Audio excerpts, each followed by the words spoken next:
La présidente du Front National, Marine Le Pen, est l'invitée de Preuve par Trois. Bonsoir. Bonsoir. Et merci d'être avec nous après les élections départementales qui traduisent un bouleversement politique avec la forte progression du FN selon le constat dressé entre autres par Manuel Valls. Ça vous fait au moins un point commun, un point d'accord avec le Premier ministre. Preuve par Trois, en association, bien sûr, comme chaque semaine, avec l'agence France Presse, représentée ce soir par Guillaume Dodin, avec Dailymotion également, et bien sûr, avec Perrine Tarnot de Public Sénat. Au surlendemain de son échec électoral, Manuel Valls est resté à Paris ce mardi face aux députés plutôt que d'aller à Berlin où s'est rendu François Hollande. Pour un conseil des ministres franco-allemand, le chef de l'État a confirmé le cap des réformes. Il sera maintenu. Et le Premier ministre, donc, devant l'Assemblée nationale, Marine Le Pen, a été très claire. Pas de changement de politique, mais son amplification en faveur de l'investissement des entreprises. Pas de remaniement, pas de démission. Qu'avez-vous envie de souhaiter au Premier ministre, un an pile après son arrivée à Matignon?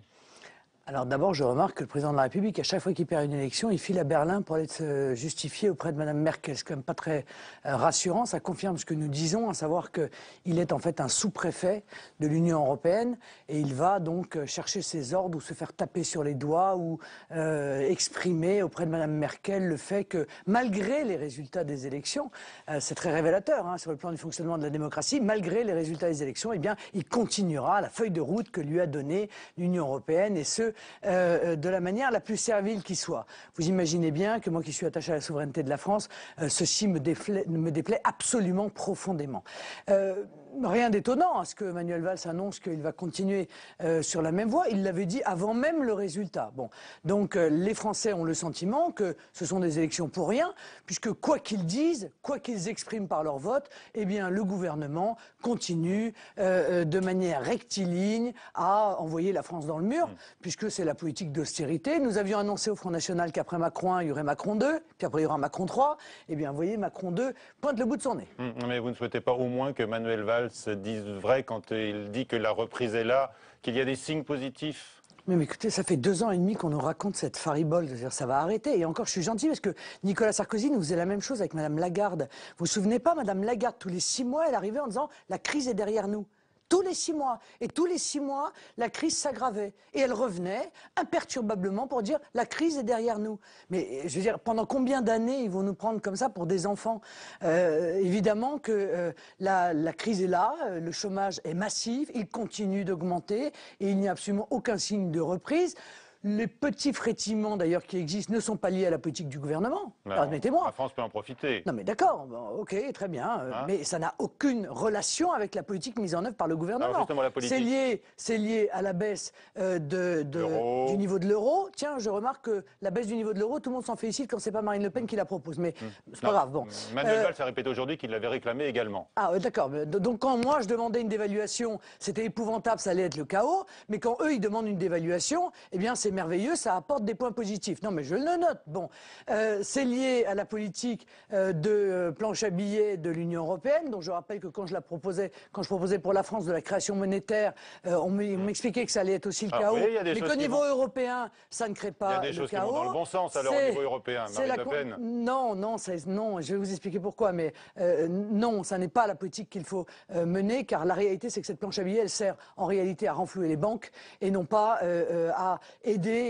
à relancer l'économie réelle. Et puis troisièmement, la baisse du pétrole, la baisse du prix du pétrole. Donc tout cela n'a strictement rien à voir avec une action positive de la part du gouvernement et par conséquent, il n'y a qu'à, hélas, s'attendre à une aggravation de l'austérité qui, elle, en revanche, continue sur une belle lancée. Alors, néanmoins, donc Manuel Valls propose d'amplifier certaines réformes. Vous l'avez entendu, il mise par exemple sur des plans d'investissement massifs, d'ordre privé, d'ordre public également, il l'a annoncé. Oui, mais d'ordre privé, ça ne dépend pas de lui, si vous voulez. Il fait les promesses en disant « je vous promets qu'avec le portefeuille de l'autre, je vais vous donner de l'argent ». Mais ils n'en savent rien. C'est exactement l'opération qui a été menée par l'Union européenne en disant « nous, on va mettre quelques milliards et vous allez voir, le privé va se précipiter pour investir ». Bah, attendons de voir quand même. Permettez-moi de ne pas les croire sur parole, car je ne suis pas sûr que les investisseurs privés aujourd'hui, ils aient très envie d'investir massivement justement compte tenu du fait que eux, ils sont quand même conscients que précisément la crise n'est pas finie. Il s'agit de les inciter, notamment sur le plan fiscal. On verra le détail des mesures lorsqu'elles seront exposées. Marine Le Pen, le Premier ministre, mise aussi sur des embauches facilitées dans les PME qui auraient alors la possibilité de licencier plus facilement. Que pensez-vous de cette deuxième piste de recherche en faveur de l'emploi? Non mais attendez, la facilité de licencier les gens, ça ne crée pas de l'emploi, hein, excusez-moi. Enfin, ou alors, il faut m'expliquer comment ça marche. Je veux dire, le fait de pouvoir licencier plus facilement, ça va créer de l'emploi. Les patrons de PME disent que ça nous permettra d'embaucher plus facilement si on peut se séparer des salariés en cas de difficultés économiques. C'est leur discours. Arrêtez. Jamais aucune loi n'a été faite pour les PME. Ça, c'est l'enrobage du paquet cadeau. La réalité, c'est que ces lois-là, elles sont faites pour les grands groupes.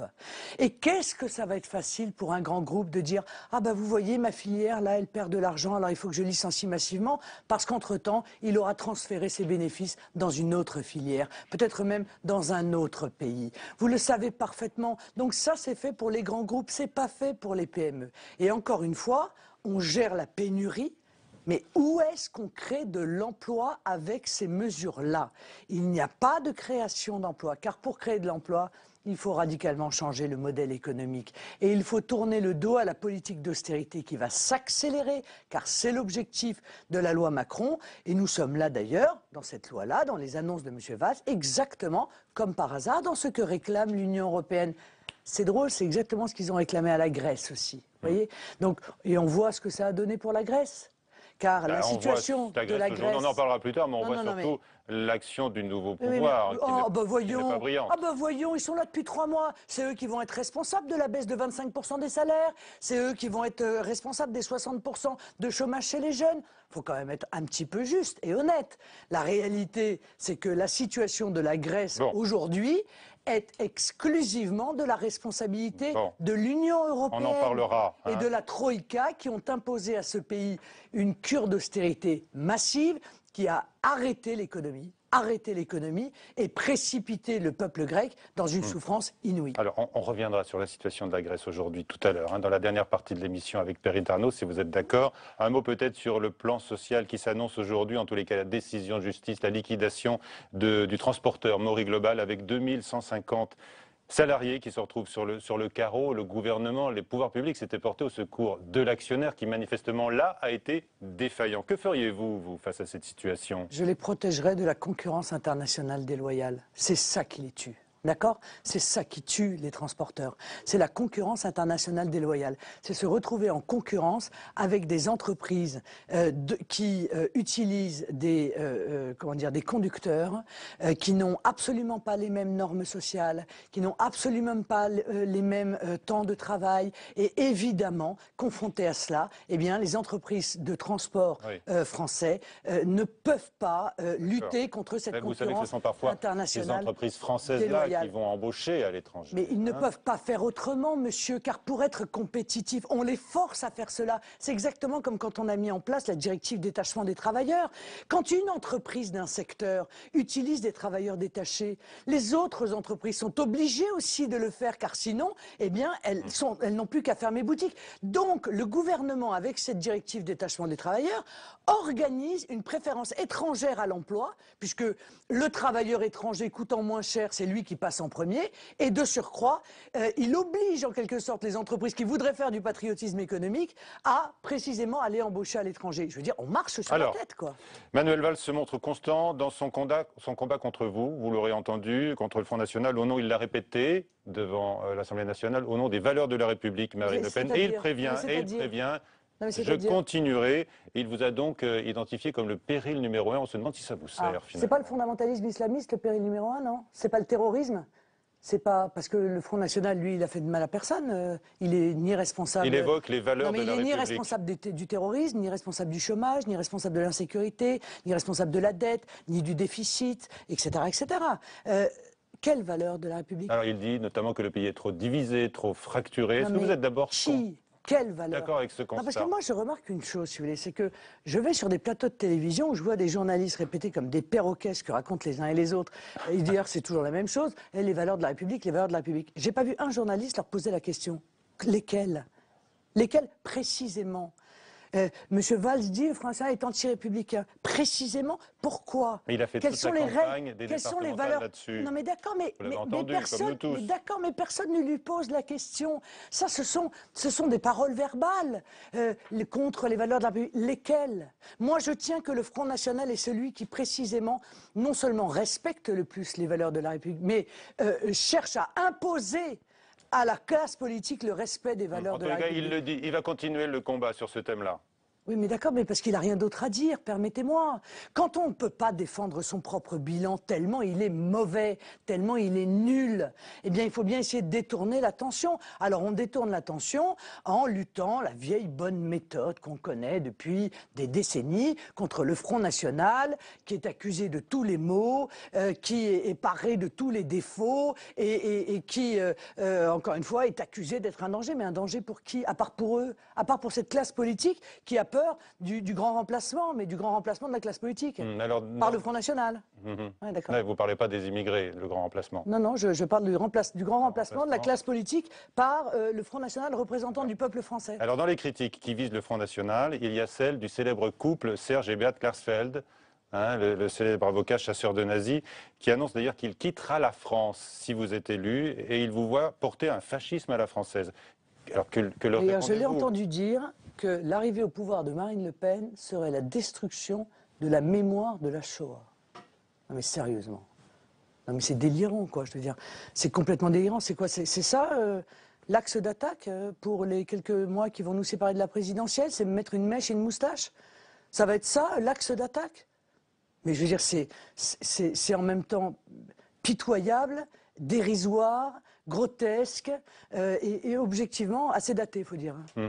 Par rapport à par rapport à l'histoire de votre parti? Non, mais par rapport à 2002, on a déjà fait ça. Je veux dire, encore une fois, enfin, on va recommencer. Moi, je vous rappelle les propos de M. Jospin après 2002, qui avait dit, mais enfin, écoutez, il n'y a jamais eu de danger fasciste en France. Le Front National n'a jamais été un mouvement fasciste. Tout ça, c'est du théâtre, disait Lionel Jospin. Voilà, ancien Premier ministre. Tout ça, c'est du théâtre. Eh bien, ils continuent comme des mauvais acteurs à jouer. De Serge et de tous, Beat oui, Klarsfeld mais je parle d'eux.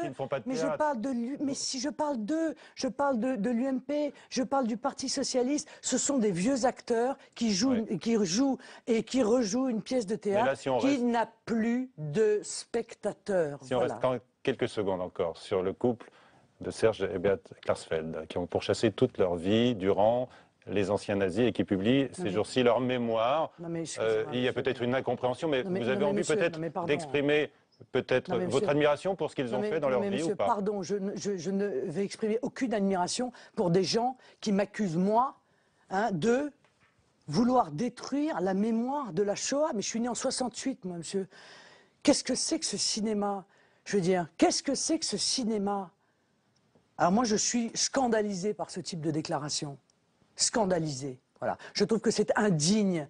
Indigne non seulement vis-à-vis de moi, ce qui serait somme toute pas très grave, indigne vis-à-vis des millions d'électeurs français qui votent pour le Front National, des 25% des électeurs français qui votent pour le Front National. On va revenir sur le calendrier électoral, si vous le voulez bien, après les départementales, les régionales et puis bien sûr la présidentielle. Vous n'avez pas décroché d'exécutif dimanche dernier, mais vos élus, même en nombre limité, vous donnent évidemment plus d'ancrage territorial. C'était l'un de vos objectifs, comme le montre l'enquête de Marie Brémaud, avant d'accueillir notre confrère de l'AFP, Guillaume Daudin. Aucun doute, avec ces élections départementales, le Front National confirme son implantation locale en phase ascendante depuis le milieu du quinquennat Sarkozy. Il a été capable de présenter des candidats dans quasiment l'intégralité des cantons. Et ensuite, parce qu'au premier tour, il a reçu plus de 25% des suffrages, alors que la plus grande partie de ces candidats étaient nouveaux et inconnus des électeurs. Et dans toutes les villes qu'il dirige, le FN progresse par rapport au premier tour des élections municipales de 2014. À Fréjus et au Pontet, deux villes tombées dans l'escarcelle du Front National il y a un an, les binômes FN ont même été élus dès le premier tour. Et si au final le Front National ne remporte que 31 cantons, le parti compte désormais 62 conseillers départementaux au lieu d'un seul, en plus des 1600 conseillers municipaux et des 118 conseillers régionaux actuels. Ce dernier chiffre pourrait bien fortement grossir lors des futures élections régionales de décembre prochain, avec un mode de scrutin plus favorable au FN. Et on se rend compte qu'à la fois en Nord-Pas-de-Calais-Picardie et en PACA, le Front National pourrait obtenir jusqu'à 35% des suffrages, ce qui le mettrait en position de diriger ces deux régions. En effet, il suffit d'avoir 33% dans un contexte de triangulaire au second tour pour diriger l'une et l'autre de ces régions. D'autres conquêtes locales éventuelles en perspective qui confirment la volonté du parti d'amplifier son maillage territorial. Et si on est bien loin des baronnies locales qui existent dans d'autres partis, l'enracinement apparaît nécessaire. Mais c'est aussi et surtout de professionnaliser l'appareil partisan du Front National. Parce qu'aujourd'hui, si vous voulez avoir des gens qui sont des permanents dans le parti, qui travaillent pour le parti, etc., compte tenu des budgets des partis politiques français, vous ne pouvez pas payer beaucoup de permanents avec le financement public de la vie électorale. Donc, par quoi ça passe la construction d'un appareil partisan? Ça passe par les postes d'élus et les collaborateurs qui vont avec. Des élus locaux, un enjeu financier donc et surtout des relais, une vitrine pour la grande conquête du FN et de sa présidente, l'élection présidentielle de 2017. Voilà, Guillaume Dodin est avec nous. Bonsoir Guillaume, notre confrère de l'AFP, spécialiste du Front National. Êtes-vous vous-même? Oui, ces questions... Bonsoir Michel. Il y a un nombre de spécialistes du Front National. Oui, nous, on lutte contre le chômage. Parce que je peux vous dire qu'avec le boulot qu'on a filé aux spécialistes de l'extrême droite ou du Front National, là, il y a des emplois qui sont remplis. Vous avez publié ce matin la charte du FN pour des alliances au second tour. Oui. Donc vous reprenez assez largement votre programme et vous proposez à des élus dans les départements de la signer en échange des voix du FN pour la présidence des départements. Est-ce que ça peut marcher? Dans quel département? Dans le Gard, dans le Vaucluse, dans l'Aisne? C'est-à-dire, c'est proposé évidemment dans des départements où il n'y a pas de majorité. Bien sûr. Et où l'apport des voix des élus Front National peut faire basculer la majorité d'un côté ou de l'autre. Mais nous faisons cela sans contrepartie, que les choses soient claires. Nous ne sommes pas là dans les manœuvres d'appareil, tu me donnes une vice-présidence et je vote pour toi. Nous sommes là pour faire respecter la volonté de nos électeurs. Nos électeurs, ils ont voté pour que nous défendions un programme. Nous disons à ceux qui éventuellement seraient intéressés par un soutien, nous voulons bien vous soutenir, mais la contrepartie, ce n'est pas des postes ni des places, c'est que vous mettiez en œuvre l'engagement de ne pas augmenter les impôts, l'engagement de lutter contre le communautarisme, l'engagement d'interdire le voile dans les crèches, etc., etc. Mais Nicolas Sarkozy a déjà prévenu que toute alliance avec le FN vaudrait exclusion, donc ça paraît assez... Très bien, alors donc dans le Gard, l'UMP, par exemple, va offrir le département à la gauche. Vous pensez qu'il aurait été normal que l'UMP gouverne avec le FN dans le Gard? Non, mais dans ces cas-là, il ne faut pas dire partout sur tous les plateaux, oui, le FNPS, et voter Front National, c'est voter PS. Non, là, pour le coup, voter UMP, c'est voter PS. Mais tant mieux, ça. Moi, tout ce qui contribue, si vous voulez, à clarifier la réalité de ce qu'est l'UMPS, va plutôt dans le bon sens, parce que je sais qu'il y a encore des électeurs qui pensent que l'UMP fait et défend un projet différent de celui du Parti Socialiste. Tout événement qui vient leur expliquer la réalité, à savoir que non, ils mènent exactement le même programme et qu'après tout, que ce soit les uns ou les autres, ça ne les dérange pas trop. Mais dans les départements, il vous paraîtrait plus normal que les élus FN gouvernent avec des élus de droite? Non, mais moi, si les socialistes viennent me dire qu'ils refusent d'augmenter les impôts, qu'ils refusent le communautarisme, qu'ils refusent le voile dans la crèche, qu'ils vont lutter pour défendre les services publics de proximité, etc., etc., eh bien, écoutez, nous réfléchirons à leurs propositions. Le tout, c'est qu'ils s'engagent, encore une fois, sur les éléments essentiels de notre projet. D'accord. Vous vous réunissez au premier tour des départementales, 25% des voix. C'est le meilleur score de l'histoire du FN. Vous êtes en tête dans 43 départements. Et au final, vous avez 1,5% des élus. Vous remportez 1,5% des cantons. C'est la démocratie française. Mais est-ce que ce n'est pas un peu un échec, justement, de la manière dont le Front National se positionne dans la vie politique française? Ah bon, c'est un échec. Donc en fait, on a gagné. Non, les 1,5% des élus, au final. Est-ce que ce n'est pas un peu un échec? C'est l'échec de la démocratie. C'est l'échec de la démocratie qui fait que 25% des électeurs français ne sont pas représentés dans des proportions qui soient dignes, à défaut d'être égalitaires, si vous voulez. C'est un vrai problème, c'est un vrai souci, ça fait des décennies que ça dure, et c'est ce qui contribue à créer ce gouffre entre le peuple français et ses représentants, tout simplement parce que les représentants n'en sont pas. Vous le dites vous-même, ça fait des décennies que ça dure. Donc à un moment donné, est-ce que la stratégie du FN ne devrait pas être de faire des alliances pour pouvoir, plutôt que en plus d'avoir des bons scores, en plus gouverner et donc accéder à des positions de pouvoir? Non mais d'abord, monsieur, pardon. nous avons quand même gagné des villes. Bien sûr. Bon, dans ces villes, d'ailleurs, les résultats ont été un véritable plébiscite. Bon, puisque dans les premiers tours des élections départementales, les scores, et même dans les deuxièmes d'ailleurs, dans le deuxième, les scores qui ont été effectués dans les villes Front National démontrent que la population est extrêmement satisfaite de la gestion des villes. Donc nous avons gagné des villes. Bon, nous avons gagné des cantons. Nous avons 62 élus. Nous en avions un. Bon, on est passé de 1 à 62. C'est quand même 62 sur 4100. Ah bah oui, 62 sur 4100, je suis bien d'accord avec vous. Et je vous enjoins d'ailleurs peut-être à regarder les résultats dans certains départements. Le Front National fait 40%, parfois 15 points devant ses adversaires. Il a 0 élu. Donc, et les autres en ont 12 ou 14 cantons. Alors c'est profondément scandaleux. C'est le problème du Front National. Non mais écoutez, moi je ne vais pas me vendre pour un plat de lentilles. Je ne vais sûrement pas m'allier avec des gens qui mènent une politique radicalement différente de celle que je veux voir mener.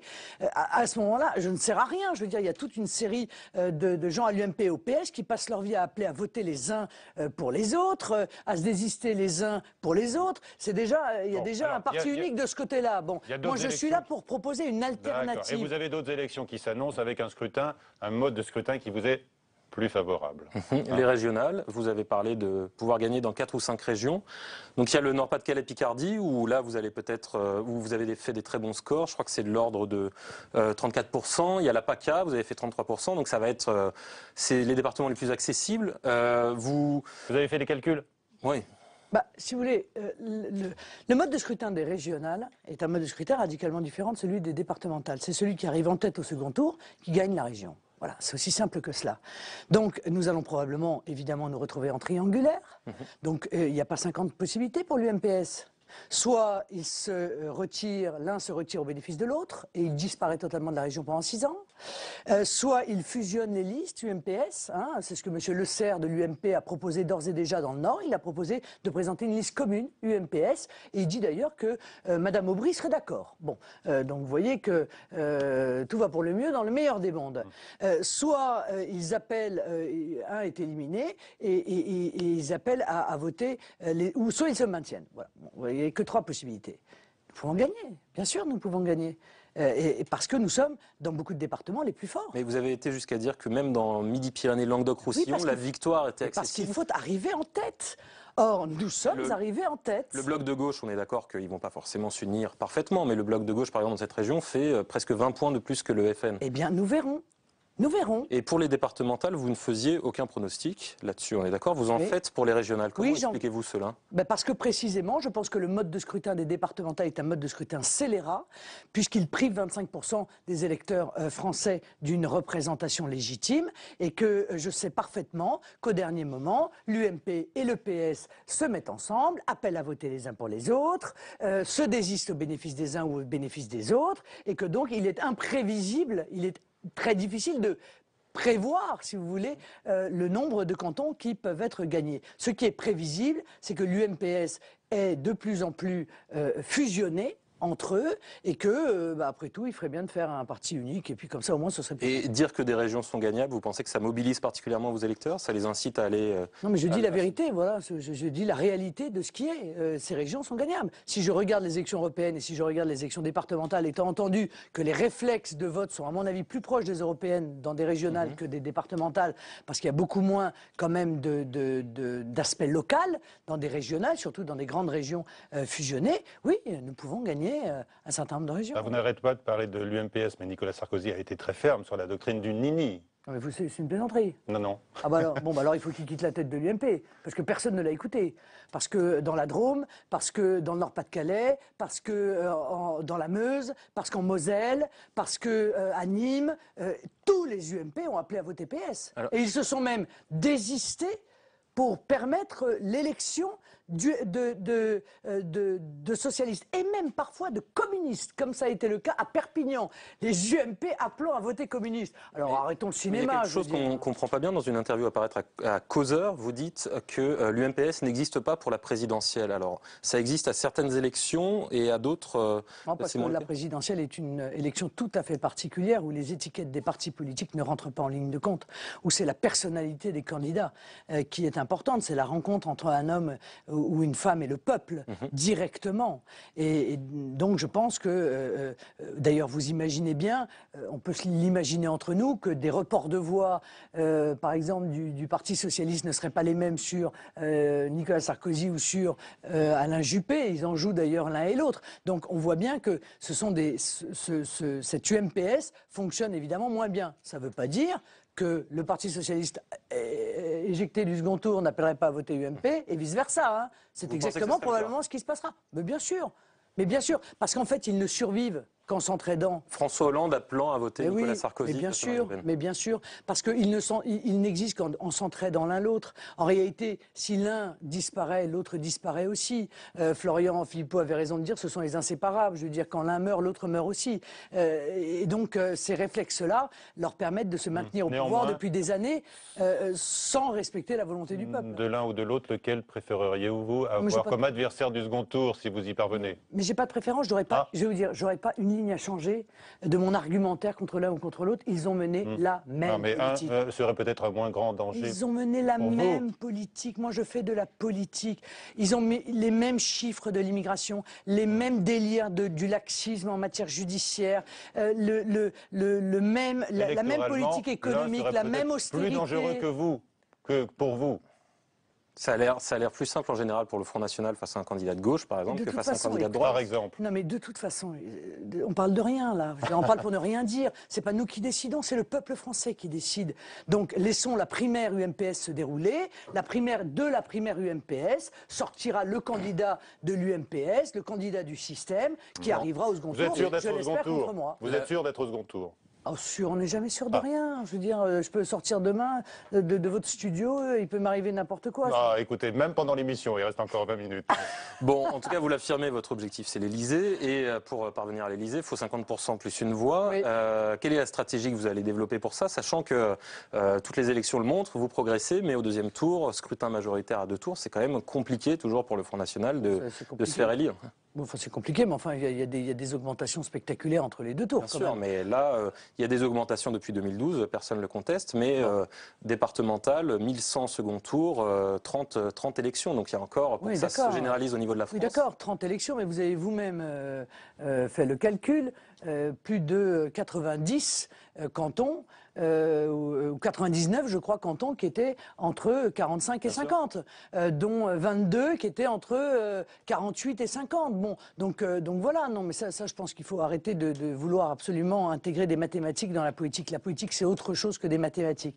Voilà, c'est un lien, charnel. Eh bien, Manuel Valls dit la même chose car il dit qu'il a conservé le lien avec les Français. C'est un lien charnel avec... Non, Manuel Valls, il fait une politique déplorable et les Français sont conscients que ce soit lui ou un autre, ce sera la même politique déplorable car ils ont compris précisément que ce n'est pas le gouvernement qui décide, que c'est Mme Merkel qui décide. Voilà ce qu'ils ont compris les Français. Et donc c'est un lien charnel entre le candidat, celui qui aspire à représenter le peuple français et le peuple français. Voilà. Et donc il n'y a pas de logique mathématique qui rentre en ligne de compte, d'autant que les dangers qui pèsent sur notre pays sont de plus en plus importants et ils vont continuer à s'aggraver, soit économiques et sociaux du fait de la politique imposée par l'Union européenne, soit sur le plan de l'immigration, car ce sujet est évacué et volontairement, semble-t-il, évacué du débat, et pourtant il est essentiel. Ce sont des centaines de milliers de personnes qui cherchent aujourd'hui à rejoindre l'Union européenne, qui est une véritable passoire.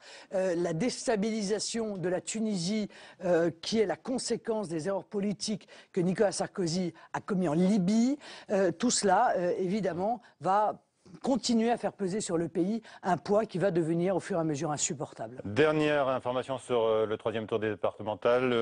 Dans le Vaucluse, la gauche ne va pas présenter de candidat à l'exécutif. Ça vous donnera pas l'occasion de voter pour la gauche alors. C'est merveilleux. Ben voilà, tiens, l'UMPS, regardez comme ils sont beaux. Regardez, pour permettre l'élection de l'UMP, le Parti Socialiste ne va pas présenter de candidat. Il y aura peut-être une contrepartie dans un autre département, non? Qu'est-ce que vous en pensez? Je ne sais pas, mais peut-être que ce que j'en pense, c'est que peut-être vous auriez pu, vous, créer un peu du trouble supplémentaire en votant pour le candidat socialiste, par exemple, contre la gauche. Non, nous avons un candidat, nous. Nous avons un candidat, nous présentons un candidat à la présidence du département. Mais j'attends de voir quelle sera la contrepartie de ce retrait du Parti socialiste au bénéfice de l'UMP. Il y a de nombreux pays, de nombreux systèmes politiques où les partis font entre des alliances. C'est pas le diable que de faire des alliances entre partis politiques. Entre partis qui sont adversaires. Bah, ils peuvent être adversaires et se retrouver sur certaines politiques. Ah oui, non, mais là, ils se retrouvent avant l'élection, là, quand même. Alors, Donc, on revient. moi, des adversaires qui se retrouvent ensemble Bah, ils avant se retrouvent l'élection. après l'élection, Non, mais là, non, mais avant l'élection, ils se retrouvent. Voilà, l'UMPS, il se retrouve avant l'élection. Donc il n'y a quand même pas beaucoup de systèmes politiques où les adversaires se retrouvent avant l'élection. Sauf en France. Pour une raison simple, c'est qu'en réalité, cette opposition, M. Dodin, est factice. Voilà. Elle est là pour amuser la galerie. Mais il n'y a plus de différence entre la gauche et la droite depuis bien longtemps. Et vous changeriez les étiquettes des gens qui ont été élus, vous n'y verriez que du feu. Merci Guillaume. Perrine Tarnaud de Public Sénat arrive maintenant. Marine Le Pen, nous allons évoquer votre programme, donc différent, totalement différent de vos adversaires, l'UMP et le PS, avec vos solutions miracles qui nous mèneraient selon... Ne soyez pas méprisants. Soyez pas méprisants. Solution miracle, il n'y a pas de miracle. Vos solutions, pas de miracle. J'allais dire, j'allais faire un mot, des solutions miracles qui s'apparentent à un cauchemar pour certains économistes et vos adversaires. Alors, êtes-vous sûr d'abord d'avoir choisi le bon positionnement politique? D'ailleurs, la question est relancée. Ah bon, parce qu'on choisit un positionnement politique, on ne défend pas ses convictions. La question est relancée, on va le voir. Vous fréquentez trop souvent l'UMPS, vous. La question est relancée après le second tour départemental. Vous allez voir, on va en parler avec Perrine dans un instant. D'abord, la présentation de vos mesures. Ah, j'attends avec impatience la caricature. Avec Sandra Cerquera, et vous allez voir, il y a des personnes, vos conseillers économiques du FN qui parlent dans le sujet. D'accord. Marine Le Pen a un objectif, le pouvoir. Et pour l'atteindre, elle met en avant depuis 2012 l'économie et le social pour tenter de gagner en crédibilité. Au cœur de son programme, la sortie de l'euro. Le conseiller économique de Marine Le Pen l'assure, d'évaluer notre monnaie permettra de retrouver la compétitivité. Si on baisse de 25% notre monnaie vis-à-vis de l'Allemagne, immédiatement toutes les Peugeot et Renault vont se vendre comme des petits pains en Europe, puisqu'elles seront 25% moins chères comparativement que Volkswagen. Pour beaucoup d'experts, Marine Le Pen promet la lune. Passer au nouveau franc ne ferait qu'ajouter des difficultés à une économie française déjà morose.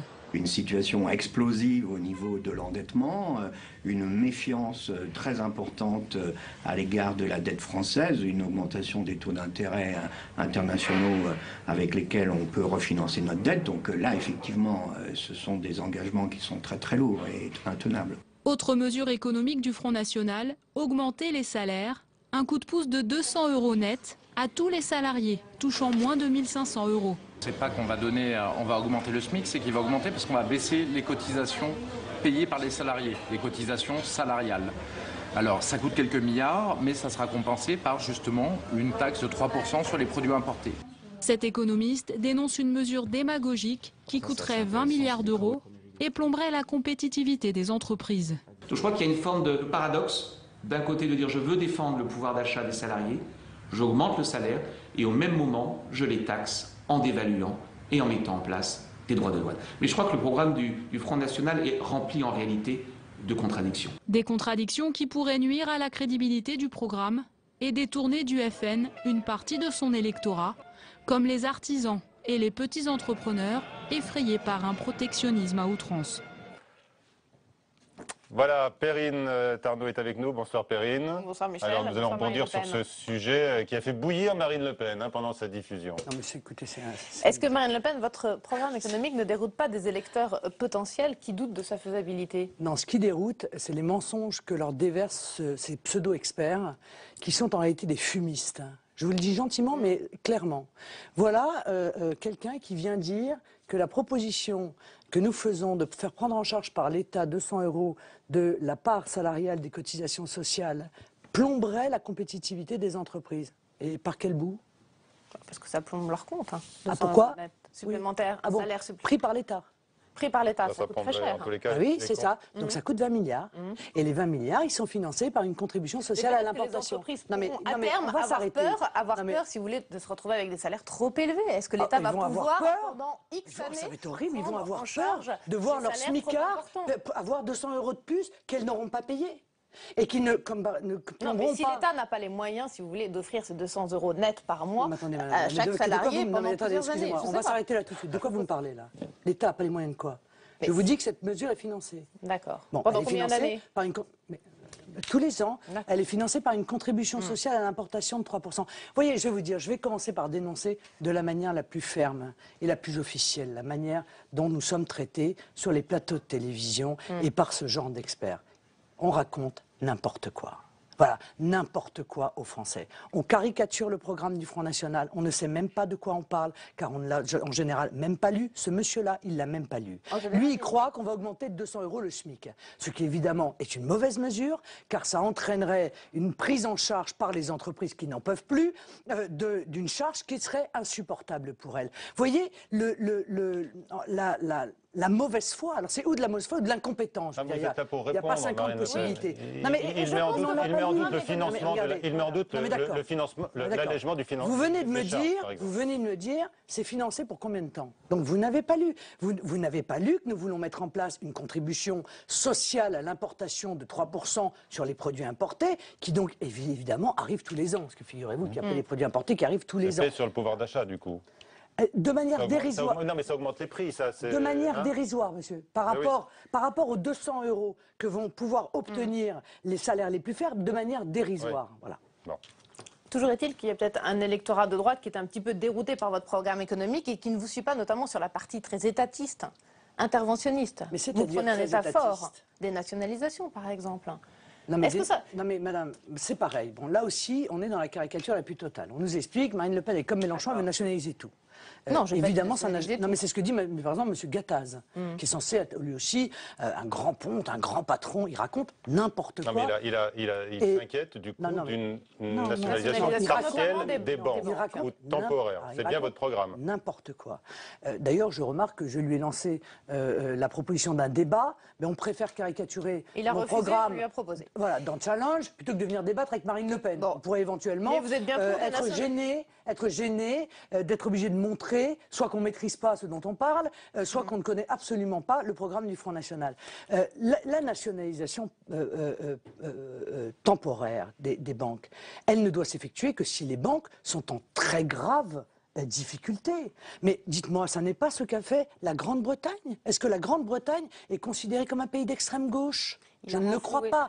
C'est un pays libéral. Des banques, mais n'a pas nationalisé. Mais bien sûr que si. Mais bien sûr que si, madame. Bien sûr que si. Elle a nationalisé les banques. Voilà. Et pourtant, c'est un pays libéral.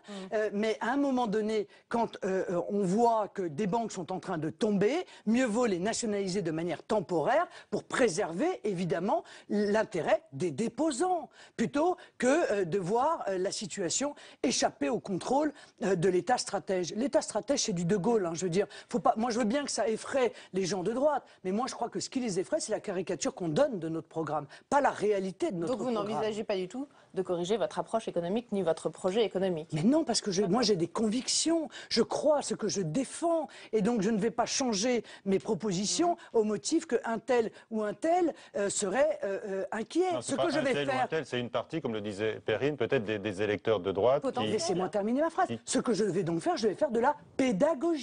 Je vais venir dénoncer, merci de m'autoriser de le faire, encore une fois, les pseudo-experts, tous les fumistes qui viennent raconter n'importe quoi sur le programme du Front National, et ça prendra du temps, ça prendra le temps qu'il faut. Alors voilà, vous renforcez vos prises de position et vous comptez les marteler. Voilà. Sur la sortie de l'euro, regardez quand même un peu ce qui se passe en Grèce. Il y a une crainte de sortie de l'euro en Grèce qui fait que les clients des banques vident leurs comptes. 30 milliards d'euros se sont évaporés. Est-ce que ça voudrait dire qu'à contrario, l'euro rassure, en tout cas les Grecs? Non, c'est pas la sortie de l'euro qui fait peur à ceux qui retirent leur argent. C'est la situation de la Grèce depuis des années maintenant. Oui, ça fait 5 ans. Non, mais là, le danger immédiat d'une sortie de l'euro, ça fait vider les comptes. Ça fait 5 ans que ça dure. Voilà. La sortie de la Grèce de l'euro n'entraînera pas la chute de l'euro. la sortie de la France de l'euro entraînera la disparition de l'euro. La situation est radicalement différente. Mais ça aussi, c'est un argument que j'ai entendu dans la bouche, Même si notamment on est de les M. seuls à vouloir Gattaz. sortir de l'euro, Notamment de M. Gattaz. Même si on serait les seuls à sortir de l'euro, de la zone euro. Mais de toute façon, même si on était seul à sortir de la zone euro, il n'y aurait plus d'euro. Voilà, c'est comme ça, parce que la France est un pivot essentiel du fonctionnement de l'euro. Bon, alors l'autre fumiste, tout à l'heure, nous dit ça va exploser. Oui, les économistes. Les économistes, il faut voir. Hein. Enfin, ce sont des souvent, professeurs, les économistes, ils sont des professeurs patentés, qui ont analysé votre programme. Patentés, mais en 2 mots ou... Parce que souvent, ce sont surtout des employés de banque, car souvent, ce sont des consultants payés par des banques. Il est toujours intéressant de savoir qui parle et d'où il parle. Et moi, je m'attache à ça et croyez-moi, on a des surprises. Alors, vous vouliez revenir sur quel point ? Il nous dit, ça va entraîner une explosion de l'endettement, la dévaluation, c'est ça qu'il dit. Oui, c'est ce que disent beaucoup d'économistes, et pas lui seulement. Alors, très simplement, la dette a-t-elle explosé? Là, depuis 3 mois. On parle de la sortie de la zone euro. Non, c'est pas de ça. Il parle de la dévaluation. Est-ce que la dette a explosé depuis 3 mois? Oui, non, non. Voilà. Donc ça aussi, c'était un mensonge. L'euro a été dévalué de 25%. Que ce soit l'euro, le franc, ou vous l'appelez n'importe comment, la dévaluation de la monnaie... quand même la hausse des taux d'intérêt. Pas obligatoirement. La dévaluation de 25% de la monnaie n'a entraîné aucune explosion de la dette. Permettez-moi quand même un petit tacle à Nicolas Sarkozy, grand économiste devant l'éternel, lui aussi, qui nous avait expliqué qu'une dévaluation de la monnaie entraînerait le doublement ou le triplement de la dette, c'est-à-dire 4 000 milliards ou 6 000 milliards. Vous appelez dévaluation, c'est qui est une modification du cours de l'euro. Mais c'est pas tout à fait la même chose. Mais c'est exactement pareil, excusez-moi. Ah bon, c'est quoi une dévaluation? Écoutez, on ne va pas faire un débat économique trop pointu, qui nous dépasserait peut-être vous ou moi, je ne sais pas. Une baisse de la valeur de la monnaie, donc c'est une dévaluation, ça s'appelle. Mais si on dévalue un franc pour rembourser une dette en euros, c'est sûr que ça va nous coûter beaucoup plus cher. Non, parce que la dette ne restera pas en euros, cher monsieur, car il y a une règle fondamentale en économie qui est appliquée par tous les pays du monde, s'appelle la lex monetae. C'est-à-dire qu'à partir du moment où un pays change de monnaie, la dette est libellée dans la nouvelle monnaie du pays. Donc si 1 euro égale 1 nouveau franc, eh bien la dette ne bougera pas, sauf sur 3% qui est contracté en contrat étranger. 3% de la dette, c'est quand même relativement dérisoire. Allez, on sort de toutes ces querelles économiques peut-être. Oui, avec une enquête ouverte par le parquet de Paris sur des soupçons d'irrégularité dans l'emploi et la rémunération des assistants des eurodéputés du Front National, après un signalement du Parlement européen. Alors les soupçons portent sur les salaires versés à ces 20 assistants qui apparaissent dans l'organigramme aussi du Front National, ce qui laisse supposer qu'ils sont affectés à d'autres tâches alors qu'ils sont payés par le Parlement européen. Vous n'êtes donc pas en régularité avec les instances européennes? Je suis tout à fait en régularité. Nous sommes là confrontés, je le dénonce de la manière la plus claire qui soit, à une opération politique. Voilà, c'est une opération politique organisée par M. Schulz, embrayée par Mme Taubira, et nous n'avons strictement rien à nous reprocher. Vous imaginez bien... Donc ces assistants ne sont pas à la fois payés par le Parlement européen et ne travaillent pas pour le Front National? Mais ils ont des responsabilités, des fonctions politiques au Front National. Mais dites-moi, M. Delapierre, l'assistant parlementaire de M. Mélenchon, il n'a pas des fonctions politiques aussi? Est-ce qu'il n'y a pas dans tous les partis politiques des gens qui ont un travail et des fonctions politiques? Mais visiblement, le pilote d'Air France, par exemple, qui est conseiller au transport aérien, mettons, est-ce qu'on peut lui reprocher d'avoir un travail et une fonction de conseiller? Enfin, tout ça n'a aucun sens. Voilà, l'objectif, encore une fois, est un objectif politique. Et je suis très étonné, mais c'est la démonstration de l'opération politique, évidemment, que M. Schulz ait saisi le parquet. Pourquoi saisir le parquet alors que l'OLAF, l'organisation de lutte contre la fraude, a été saisie? Normalement, c'est l'OLAF qui fait son enquête et qui saisit le parquet s'il y a des irrégularités. La manière dont M. Schulz a squeezé l'OLAF en saisissant sa copine, Mme Taubira, démontre à l'évidence la manipulation politique dans ce dossier. Très bien. Une toute dernière question, il reste quelques secondes. Demain, la production de lait dans l'Union européenne va cesser d'être limitée. C'est la fin de 30 ans de quotas. Et là, on voit, apparemment, les producteurs français ne s'inquiètent pas trop. Ah bon? Vous n'êtes pas allé les voir? Si, je les ai bien écoutés. Moi, je peux vous dire que je suis allé les voir. Ils n'ont pas peur des grands vents de la mondialisation. Manifestement, ils y trouvent des opportunités. Non, mais attendez, vous avez discuté avec qui? Excusez-moi. Avec le patron de la Lactalis. Non, mais attendez, avec le patron de la Lactalis. On est fort de nos grandes sociétés agroalimentaires. C'est ça, et que tous les autres crèvent. Mais écoutez, arrêtez, on est au-devant d'une crise extrêmement grave du lait à cause de la fin des quotas. Il faut écouter les éleveurs, ils sont extrêmement inquiets par la fin des quotas, bien entendu. Bon. Voilà, certains y voient quand même des opportunités. Oui, c'est ça, le patron de la Lactalis, il voit sûrement une opportunité. Ouais. Voilà, merci. De rien, merci. c'était un plaisir. Perrine, merci à tous, bonsoir, à bientôt.